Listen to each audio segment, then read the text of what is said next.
Welcome to Meeple Mythos. I'm Nick, and today we're going to be exploring the legend of the One Ring in Matt Leacock's The Lord of the Rings: Fate of the Fellowship, published by Z-Man Games. I evaluate games across 7 different metrics on a 1 to 5 scale, then I use some eldritch magic to convert that to a 10-point scale. My goal is to keep things short, sweet, and straight to the point, so let's jump in. Having played this extensively, solo as well as multiplayer, I can tell you that Fate of the Fellowship is an absolute blast. Now, I'm usually very critical about cooperative style games because of the alpha player or quarterbacking issue, and unfortunately, this game doesn't completely solve that. On a first play, the amount of information and even the board can feel very overwhelming, meaning an experienced player might feel like they need to direct traffic a little bit more. However, the dual character system and that tight action economy where you really only get 4 actions with one character and 1 action with the other character, and which one are you going to do, can just feel very fresh. It can feel dynamic. And it's genuinely exciting every turn as you kind of wait to get back to your turn so you can use specific abilities. And so for that, I'm going to give this a 4 out of 5. While the overarching objective, getting the ring to Mount Doom to destroy it, is straightforward, the strategic puzzle is where it shines the most. The magic isn't necessarily in the complexity of the mechanisms themselves, but in action sequencing. So, which character gets your single action on this turn? Which character gets the 4 actions on this turn? Which of the objectives are you going to tackle first? Because sometimes those objectives can help other objectives be completed. And how do you track those shadow cards to predict whether troops are going to move or just be added to the board? So you can see that strategically it can be quite robust. In solo play, managing Frodo and Sam's shared action also adds a really great layer of tactical friction to it. And so for that, I'm going to give this a 4 out of 5. For replayability, straight out of the gate, this is a 5 out of 5. Between the massive deck of objective cards, unique character synergies, events, and shadow cards, every single session offers this familiar narrative framework, but with really distinct mechanical twists. Maybe you have Gollum, who can't attack, who can't capture, but allows Frodo and Sam to move a little bit easier. Or maybe you have Legolas, who has a sure shot and can destroy some of these shadow troops a lot easier. Even just shifting your turn order in the solo game with how they come out in the order of setup can also change the entire pacing of the entire puzzle of the game. And so for that, again, this is a straight up 5 out of 5. For this review, I'm focusing on the game as a whole while keeping the solo in mind, mostly because there is no solo bot. So I'm including player interaction as a metric for this review. And the interaction here feels fairly standard for a pandemic style game.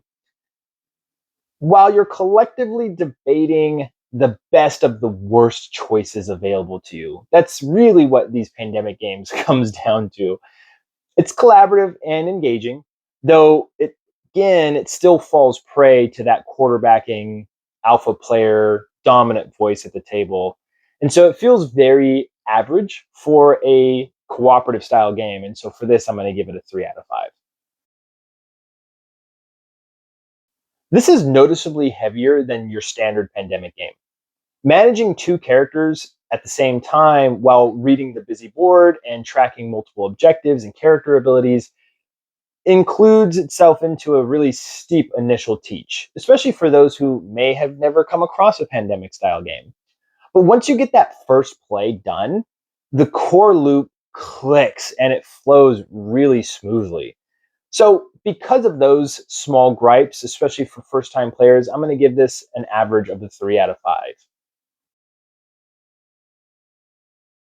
If you come away from this game not feeling like you just lived through Tolkien's classic Lord of the Rings story, then you either lost in 3 turns or you haven't read the books. And that's okay either way. The intro scenario is a masterclass in immersion, especially for Lord of the Rings fans. Even setting up the random objectives and setting up the random characters the emergent narrative that comes out feels like just a different chapter of the story as a whole. It doesn't necessarily feel like it's anything completely unheard of in the Lord of the Rings franchise. And so this is unquestionably a 5 out of 5. This is a retail release, yet it includes the coolest built-in dice tower that I own. The production is stellar. Artists Jared Blando and Corey Godby, man, you guys did a phenomenal job just capturing the world of Middle Earth.